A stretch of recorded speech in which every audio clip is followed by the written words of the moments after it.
সিধু বললেন, এটি রাসমণির দেবালয়। এখানে নিত্য সেবা হয়, অনেক অতিথি কাঙাল আসে।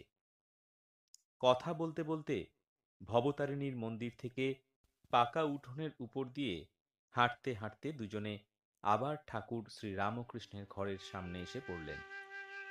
এবার দেখলেন ঘরের দরজা বন্ধ। এইমাত্র ধুনো দেওয়া হয়েছে। মাস্টার ইংরাজি পড়েছেন, তাই ঘরে হঠাৎ প্রবেশ করতে পারলেন না।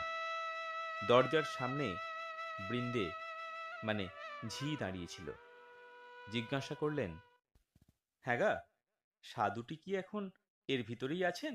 হ্যাঁ, এই ঘরের ভেতরই আছেন। ইনি এখানে কতদিন এসেছেন? তা অনেক দিনই হলো। আচ্ছা, ইনি কি খুব বইটই পড়েন? আর বাবা, বই টই সব ওর মুখেই। মাস্টার সবে পড়াশোনা করে এসেছেন। ঠাকুর শ্রী রামকৃষ্ণ বই পড়েন না শুনে আরো অবাক হলেন। আচ্ছা, ইনি বুঝি এখন সন্ধ্যা করবেন? আমরা কি এ ঘরের ভিতর যেতে পারি? তুমি একবার খবর দেবে? তা যাও না বাবা, তোমরা যাও, গিয়ে ঘরের ভেতরে বসো। তখন তারা ঘরে প্রবেশ করে দেখেন ঘরে আর অন্য কেউ নেই। ঠাকুর শ্রী রামকৃষ্ণ ঘরে একা তক্তপোষের উপর বসে আছেন। ঘরে ধুনো দেওয়া হয়েছে ও সমস্ত দরজা বন্ধ। মাস্টার প্রবেশ করেই হাত জোর করে প্রণাম করলেন। ঠাকুর শ্রী রামকৃষ্ণ বসতে বললেন। তিনি ও সিধু মেঝেতে বসলেন। ঠাকুর জিজ্ঞাসা করলেন, কোথায় থাকো, কি করো, বরানগরে কি করতে এছো?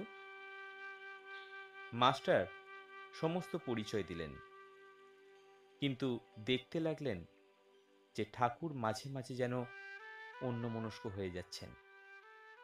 পরে শুনলেন এরই নাম ভাব। যেমন কেউ ছিপ হাতে করে মাছ ধরতে বসেছে, মাছ এসে টোপ খেতে থাকলে ফতনা যখন নড়ে, সেই লোক যেমন শশব্যস্ত হয়ে ছিপ হাতে করে ফতনার দিকে এক দৃষ্টে এক মনে চেয়ে থাকে, কারো সঙ্গে কথা কয় না, এ ঠিক সেরকমই ভাব। পরে শুনলেন ও দেখলেন ঠাকুরের সন্ধ্যার পর এরকম ভাবান্তর হয়। কখনো কখনো তিনি একেবারে বাহ্যশূন্য হন।